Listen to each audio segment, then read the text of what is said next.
mga kababayang senior citizen, PWD. Wala ho tayong reklamo. Sa totoo lang, kasi yun ho, hindi na makapagtrabaho yun eh. Kung bigyan niya ng gobyerno, okay lang, walang problema. Ibinigay yan para sa edukasyon, walang problema. Infrastruktura, walang problema. Ibinigay doon sa mga kababayan nating bedridden, yung 5,000 na yan, o pambili nyo ng gamot, pambili nyo ng kung ano man ang kailangan nyo sa sakit. Walang problema. Pero ikaw, Brad, malakas ka pa sa kalabaw. Hindi ka na nahiya. Ito siya, hindi ka na nahiya. Tingnan mo sarili mo. Yan nakatakip pa si Ogag. Tingnan nyo naman, sarap batukan. Hindi ka nahiya sa sarili mo? Anak ng Petrang Garapata. Yan, tingnan nyo naman. Yan. Well, meron. Iwinawas-iwas pa ho niya yung perang natanggap niya. Sikat ka ngayon, Brad. Siyempre, di ba? Sikat ka ngayon. Hindi naman siya pinapasikat kita. Mali naman kasi, Brad. Yung tupad na yan, talagang ito kanino ibigay yan. Nakita nyo, nakapula sila. Yung mga ating na mapupula ang labi, di ba, kinontent din ho natin yon. Yung mga ating kutis porcelana, ang puputi. Tapos, meron silang hawak-hawak na walis. Nagwawalis-walis sila sa daan. Nung pagkatapos ho ng tupad, yung pagwawalis nila, naka-aura ho sila lahat. Yung tipong parang aaten ho sila sa disco. Ganun ho tayo lokohin ng administrasyon na to. Minsan, sinasabi na lang ho natin sa sarili natin, wala ang magagawa natin, walang utak eh. Anong magagawa natin? Hindi naman nila kayang mag-isip eh. Diba? Yun na lang ho eh. Saya ni Kuya, yan winawas-iwas pa talaga, yan. Ilalagay ko to dito, Brad, para talagang mabisa yung mga ginagawa mong kabalbalan na yan. Enjoy mo yan. Nantokwa. Nasa social media yan. Huwag niyong i-upload kung ayaw niyong mag-viral. Ganun lang kasimple yan. Para sa mga iyakin dyan, pinalabas yung mukha ko, kinuha yung big. Huwag niyong ilagay sa social media. Tayo kasi wala ko tayong social media. Sa totoo lang wala ko tayong personal na social media. Siguro sa mga susunod na araw, gagawa ko tayo ng sarili natin PH update. Kasi basta ayaw ko natin. Tapos, ito yung pinaka-social media natin, PH update. Pero personal, wala ko tayo. Huwag nyo na ako hanapin. Hindi nyo ako wala akong personal na Wala ako sa FB, wala ako sa kahit anong social media platform. Hindi nyo ako makikita, mga kababayan. Kahit i-search nyo pa, PH Update, wala ko kayo makikita. Merong mga nagkakatwa, merong mga nagpapanggap, pero hindi ako yan. Okay? Dito na tayo sa mga magigiting natin mandirigma. Ilagay ko lang, teka lang slice ko lang yung pagmumukha nitong si Kuya Tigas Katawan. Tigas katawan, kapal mukha. Diyan ka lang, Brad, huwag kang aalis dyan. Ginusto mo yan eh. Angas-angas mo pa. Wala ko tayong maraming pag-uusapan dito. Dire-diretso tayo dito sa naging interview nitong si Sir Tio Moreno at itong si Doc. Itong si Doc Richard Mata. Isa ho yan sa mga kinukonsidera nating pangpuno doon sa ating kulang-kulang senatorial lineup. Pag nagkataon gusto din ho kasi natin yang si Doc Richard Mata. Okay. Kasama po ako sa na-invite, but I said I got the email a day before the event, and then my lawyer said, mahirap yun, one day lang, then you'll appear, and questionable yung invitation kasi it's like you're an expert resource speaker. Parang we would like to hear from you. Pero bakit puro Duterte ang nakalagay doon? So, parang invitation, pero at the end, i-contempt ka. So, we need to seek help. So, we're not against them, but we just need to protect ourselves. Well, merong mga nagsabi na kaya daw kayo pinatawag, yung mga sinasabi mga pro-Duterte vloggers, is because para ma-cite daw ng contempt, and then hindi makapag-post until mag-May elections. What are your comments on that? Well, maraming nagsasabi ng ganun, but of course we cannot accuse them of that. Magiging fake news na naman kami, ito na naman yung sasabihin. But marami pong nagsasabi ng, kasi medyo vocal kami, and ngayon nagkaroon nga ng impeachment, it could be that reason. But we don't know, kasi hindi nga kami umattend. But we are willing to attend, sana lang ilatag yung I went to Senate time to time as an expert resource speaker on health. Ganun lang sana. Yung expert lang kami just to put our ideas. Wag yung pagdating doon, may mali ka na. Parang we need to know ano yung mali. Then we could ask alin doon yung post na fake. We have to defend ourselves before sitting in there. And would you consider yourselves as really pro-Duterte supporters? That's what people are tagging me for, but I'm issue-based. What I've written on social media are more on discussions of the political landscape in the Philippines. So it's not really that I'm always promoting the Dutertes. It's not like that. But ganito kasi yan, if they see you posting positive thing about the Duterte family or maybe the vice president, former president, automatically they will label you DDS. And if you see a writer or a blogger maybe posting about Leni Robredo, automatically that person would be tagged as kakamping. So yan yung nangyayari sa social media ngayon. So it's their judgment. Yeah. Yeah. Okay, so for you, talagang issues-based lang. Yeah. Dr. Richard, based on our research, you are related to Bongo because yung kanyang mom ay pinsang buo First mo. cousin. Yeah. Is that the reason why you're pro-Duterte or are you even pro-Duterte? Yeah, yun, that's just a small issue on that. Even kahit hindi ko relative si Senator Bongo. I mean, I'm from Davao. I'm 53 years old. I mean, I saw how Davao changed. Yung kapitbahay namin, sinusunog ang bahay dahil arson. Maraming pinapatay before. Basta hindi lang nag-agree. That's why they said na parang battleground ang Davao City. Doon ako nakatira before. And then my cousin was raped and killed. Oh my goodness. Yeah. Oh. When I was in high school. So, that was a burden for the family. Takot kami sa Davao City. Kaya lang, hindi kami makakalis dahil simpleng tao lang kami. And then Duterte came. The style of Duterte, with his voice alone, tinatakot niya ang mga kriminal. Ang kriminal kasi dapat takutin eh. Sabi ni Duterte, kung hindi ko sasabihin, papatayin ko kayo, hindi nila naintindihan na ididimanda ko kayo based on the revised penal code. Hindi naintindihan ng mga kriminal yon. Pero pag Correct, sinabi niya, pag hindi kayo umalis dito, papatayin kayo. It's just Intimidation. intimidate them. Kaya lang, talang nilabel tuloy siyang gano'n. But it worked. Nawala yung mga kriminal. And our kids, our mga bata, yung anak ko, mga babae, we're safer now. So that's So why that's the I'm reason solid. why you support Solid. for Duterte. And merong dalawang kongresista. Yun no, kasi pagka na-experience ho nila yung serbisyo Duterte, kagaya sa atin, nakita ho natin kung paano nag-transform ang ating komunidad, ha? Talagang nakita ho natin na yung mga durugista noon, naghuhugas na ng plato, naglalaban na, ang mabait na nila. Pero ngayon, balik trip na naman ho itong mga non-trip na naman ang mga Na ganyan. naglabas ng kanilang views at nagpahiwatig noong weekend ng kanilang tunay na dahilan kung bakit sila pumirma sa impeachment complaint against Vice President Sara. Let's watch this clip.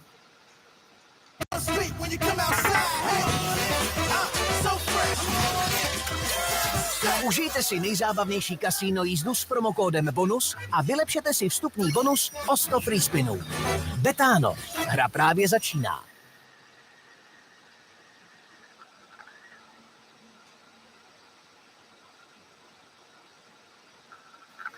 Hindi ako magpapaka-ipokrito sa inyo. Ayan. Hindi ako na kapag tayo ay hindi kasama sa majority, karamihan na nangyayari, karaniwan na nangyayari, nawawalan ng pondo. Tama po ba ko doon? Baka mamaya, pag bumoto ko ng impeachment, hindi na natin ito maituloy. Diba? Kasi yung pondo nilalaan dito, baka makuha na. So, ni-vote yes lang gyapon ta kay lisod man guni atong sitwasyon, Sir Jun, kay ako isip congressman sa District 1. Pangako yung gipanumpaan nga serbisyuhan ang katawhan sa District 1. Dabi, kung mo-vote no ko ato, mahimo na ko anag opposition, Sir Jun. Kung mahimo tag opposition kay balora ba taon sa mahitabuan na. Kaning mga Wala tao na. Oh. Itong mga taong nasa 100 kada araw. nga kapin gatos kada adlaw mo bisita sa akong opisina kay mga tabang unsa na lay akong ikatubang sa ilaha, Sir Jun, nga mahubasan naman na di naman ko makapangayo og additional Yun, ang nasa utak lang ho nila, budget. Ano nga naman siya magbibigay? Kailangan namang ilabas niya galing sa sarili niyang bulsa. Dapat yung mga ipamimigay nila, galing din kay Tambaluslos. Galing naman ho yun doon sa mga tax ng ating mga kababayan na pinamimigay nila ng ganun-ganun na lamang. Naging ayuda ho kasi tayo naging ayuda nation. No, pagka po tayo, ayuda nga budget pangtabang sa ila. Sabi ako, nangatubang diya sa mga tao, maglisod ko, Sir John, wala ko ikahatag sa ila kung mo-vote no ko. So mga nakita natin sa clips, sa sources nyo ba may katotohanan na may mga pondong nababawasan or tinatanggal pagka hindi ka sumang-ayon dun sa, in this case, sa impeachment? Yes, go ahead, Dr. Richard. Well, yun po ang naririnig natin, but of course we cannot directly accuse, but yun yung parang feels ng majority. And for me, it's wrong kasi parang ang doktor, kunyari ako, hindi ko, yung tulong ko, kahit sino ka, patas yun. Ngayon, ang tulong ng gobyerno, ang naririnig natin, yung pondo doon lang sa nagbo-vote na pabor sa kanila. So wag sana gamitin parang weapon yung pondo kasi para sa tao yun eh. So for me, it's unfair if it's that really true. Yeah, my take on that, Attorney Karen, is the impeachment itself is constitutionally infirm, and at the same time, it's violative to illegitimate democratic process because the congressmen, their role when it comes to impeachment, there is only one, and that is to determine whether or not the impeachment rap is sufficient in form and substance.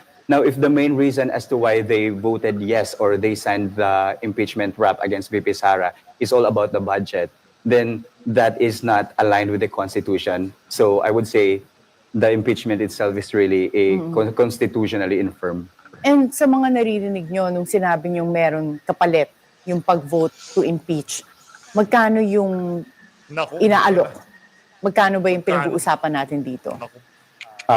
Based on what we've heard, I'd like to make a disclaimer. This is only allegedly. Yes, and I know you keep saying, I don't report news. Yeah. This is commentary. So we're also curious. I don't wanna have it used against the program or us, Yes, the two of us here. But yeah, based on what we've heard, 150 million per 150 million. signature of the congressman. And Ang ganda ho ng pagkalatag ng nila, ng kwentuhan nila. Pinalabas muna yung mga congressman na nagsasalita na pagka hindi ka may pumirma dyan sa impeachment na yan, naku, wala. O yan tayo dyan. Wala na tayong ayuda. Yung mga programa, may titigil yan. Yun na yun ho talaga ang mangyayari. Kaya yan si Congressman Pulong, ano ho siya, sinasabi niya, opisina ko, walang pera to. Wala akong ayudang may pamimigay sa inyo. No, walang programa ang unang distrito ng Davao kasi tinanggal ho kasi hindi ho siya kaisa sa mga kabalbalan ni Tamba. would you know the composition of this 150 million? Is this cash or programa ba to? Ano tong 150 million? Actually, it's AKAP and AIX, and more. The other chunk of that Ayuda. is for the infrastructure development of the district. So naka-divide yan lahat, tatlo. And yeah, Do you know yung pagka-divide? How much? I'm not sure with the figure now, but I've written about it. I just can't recall the exact number. Attorney Karen, I'll provide it to you later. Dr. Richard, do you have any idea? Because based on some of the sources, they say it's 25 million in AKAP, so yung ayuda that you can give, and then 25 million in AIX, and 100 million hard projects I of read their that. choice. I read that as well. So, ako po ay nababasa ko lang din. So, I don't have, a hard copy or direct information, pero it's all over the web. Okay. And meron ding usap-usapan na mapapalitan naman ang leadership in the House. Narinig nyo rin ba ito? Yes po. So bakit naman papalitan si House Speaker Martin Romualdez? si Babsek Kralov. I think that's already part of the political strategy Because right now, if we will analyze the current political landscape, we see that there is a union of Martin Romualdez, Lisa Marcos Araneta, and Bongbong Marcos with the Yellows or the Liberal Party. So they are doing the add and subtract strategy, and the other political group is doing the alliance thing. So maybe there's a bigger plan on that aspect. That's why they want to like remove, no, not technically remove or replace Romualdez, because maybe they are so sure now that VP Sara gets impeached. So yan ang analysis mo. Yeah, that's my own analysis. And Dr. Richard, what's your take on that? Sino kaya yung mga maaaring pumalit kay Speaker Martin kung totoo nga na mapapalitan siya? Well, papalitan siguro siyang magiging Vice President. If Sara will be impeached. Not necessarily to take him down, but to have him hired. Because that's what I can foresee, that siya talaga ang standard bearer for 2028.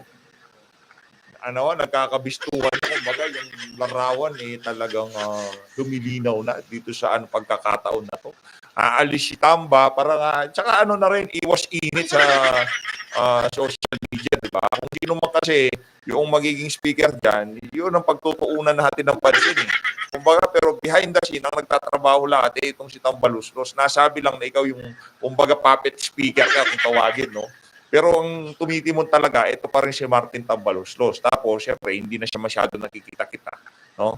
Pero siya pa rin naggumagawa ng mga kabalbalan dyan sa House of Representatives. Baka lang ho natin, mga kababayan. Pero ibang usapan yun, pagka ang ilinagay dyan sa natural, wala naman hindi naman ipapalit kay Tambaluslos yung mga kaalyado ni VP Sara. No? Baka biglang i-recall yung possible kaya yun na yung 28th Congress kansilahin o bawiin. Na-send na sa na yan, sa Senado na yun. Kumbaga tingnan na lang ho natin. Isa kanila naman yung prosecution team yung mga prosecutor sa kanila kung ang papalit itong si Madam Gloria, may kalalagyan itong mga itong impeachment na to pagka si Madam Gloria naging kapalit nitong si Tamba. And that's my opinion na mababat lang talaga siya sa ratings. So, possibly, kaya kailangan ma-impeach si Sara at malagyan ng cannot run for office anymore. Then, but the problem there is, mahina pa rin siya Parang if I could suggest them, they need a more popular candidate for 2028 and just do away with all this political stuff na kailangan pang i-impeach the VP Sara. Do you think it's backfiring na may impeachment pa? Yeah, it's hindi maganda sa tenga ng 32 million people because we voted the Vice President as a reserved President. And God forbids may mangyari sa President natin, sino yung uupo doon na paong hindi namin binoto? That's unfair. So kaya nasasaktan ang mga tao. Dahil binoto ng tao yan, huwag niyong galawin yan. What about you, Tio? Oh yeah, so as mentioned earlier, I said that it's more on like the political strategy because if it happens that VP Sara gets impeached, based on the Constitution, the President has the power to nominate someone and the Congress would convene for that person to be the next Vice President.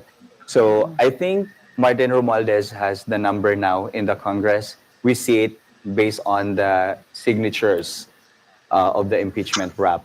So that's only my analysis. And sino naiisip nyo or naririnig ninyo na maaring pumalit? We've been hearing some names as to potentially become speaker.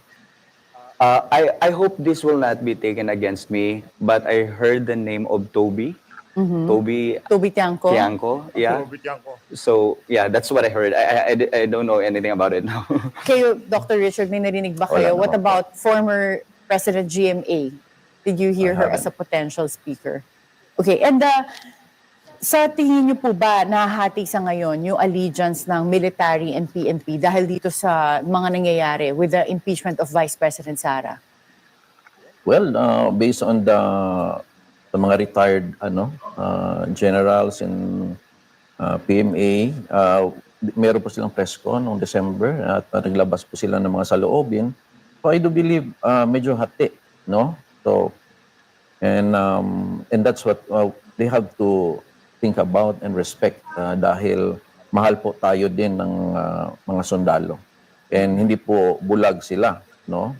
Lalo na kung talagang prove itong ginagamit ang mga pondo para lang mapilit ang mga congressman bumoto.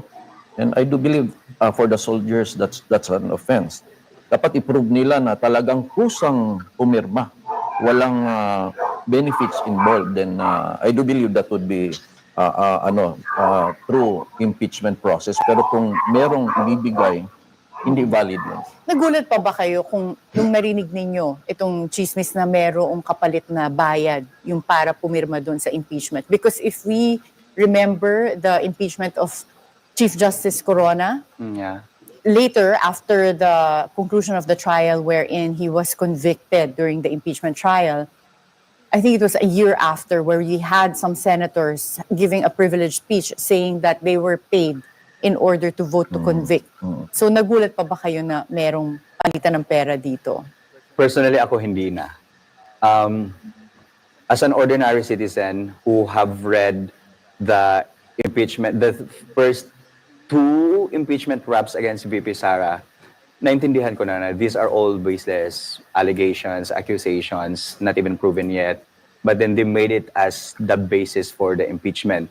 So I think, sabi ko, if our congressmen would really do their job and look at or determine whether it's sufficient in form and substance, sabi ko, basically, hindi madidismiss automatically ang impeachment.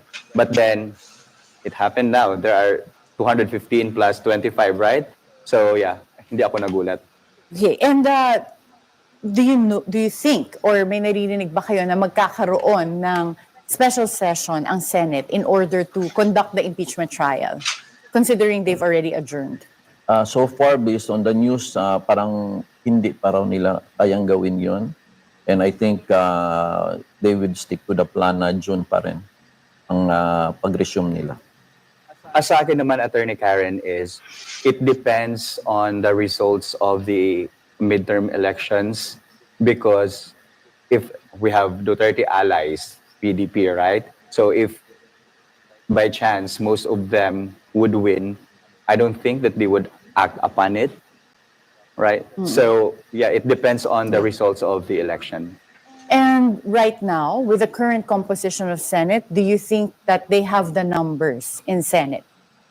Holčičky, život umí být pěkně bláznivý. Zvlášť, když kamarádíte s takovýhlema číslama. A pozor, teď to všechno můžeme kdykoliv probrat. Jednoduše online. A ještě u toho něco vyhrát.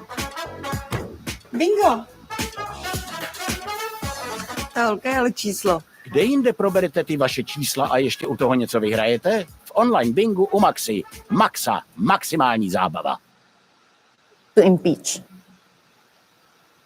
And again, analysis. Kasi lahat naman ito parang kanina pa tayo. We're giving that disclaimer. Yes. This is your own analysis, right, okay. as vloggers. Yeah. I actually have written about it na. The way I see it, Attorney Karen, is this. There are many re-electionists in the Senate now. We only have 2 allies so far, vocal allies. Like we have Senator Bongo and Senator Bato de la Rosa. What about Robin Padilla? He's not a re-electionist. I'm talking about the re-electionist. Okay. So these 2 would focus more on their campaign, of course. We have other people who are not re-electionists. We have, Robin Padilla. And I'm also eyeing for the mentor of VP Sara, Lauren Who is that? Legarda. Okay. Also, Amy Marcos is already vocal about her support that she would block the impeachment. So we already have 5 by numbers. And if I'm not mistaken, we only need 8 for 8 senators to rule against the impeachment for the impeachment, what do you call that? The articles of yeah, impeachment articles of would be impeachment. I think it's 8 dismissed. or 9. Yeah. Yeah, and yeah.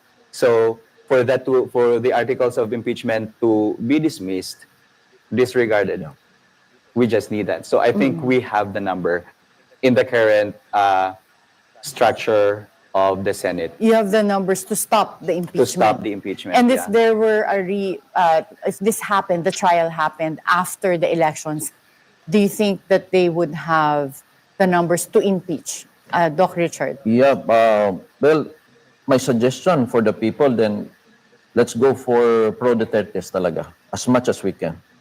Because we need a bigger number to be Dutertes o safe. pro Dutertes tayo? It's not about protecting Sara Duterte. It's protecting that Sara should remain in the list to run as president in 2028. That's our right. Kasi ang takot namin, one thing na po yung impeachment eh. But our fear as well is ma-remove siya sa listahan na hindi siya makaran for president. And that we need to protect. Kailangan ng tao na may Sara Duterte na tatakbo ng 2028. So we need to vote Correct. pro Duterte senators. And do you think that At yung si Doc Richard Mata, parang malapit na ho nating ilagay yung larawan niya dyan. Baka bukas ilagay na natin yung picture nito si Doc Mata dyan. this Lagay na natin might not siguro. sit well with those people who calling for accountability? I mean, as a public official, yung mga naging questions on confidential funds and other issues, that's the other side of the coin. Yeah. What would you say about Well, that? who's saying that, di ba? I mean, hindi naman ang tao ang nagsasabi nun eh. Kung talagang concerned talaga sila about corruption, inuna sana nila ang PhilHealth. Bakit kinuna ng bilyon? Saan napunta? Bakit may mga blanco ang ating annual budget? Hindi ba nila dapat questionin? Sino naglagay nun? Yung mga committee nun? Di ba? Mga working groups? So, if you're really that concerned, talagang i-prove mo din sa amin, concerned ka dito, bakit puro VP Sara lang? So for me, it's just politics. Sa akin din, Attorney Karen, is if our lawmakers are really serious about holding someone accountable for a wrongdoing, I think they must first exhaust other remedies in doing so. Because we have Ombudsman, we have COA who is doing the audit. We also have Sandigan Bayan. So without those other legal remedies exhausted first, I think the impeachment is not the right platform in doing so. Correct. Because Correct. imagine one of the grounds of impeachment that they've written there is the fact that the non-attendance of VP Sara during the SONA. So imagine you remove someone Yes. for a mere non-attendance. What kind of country are we, right?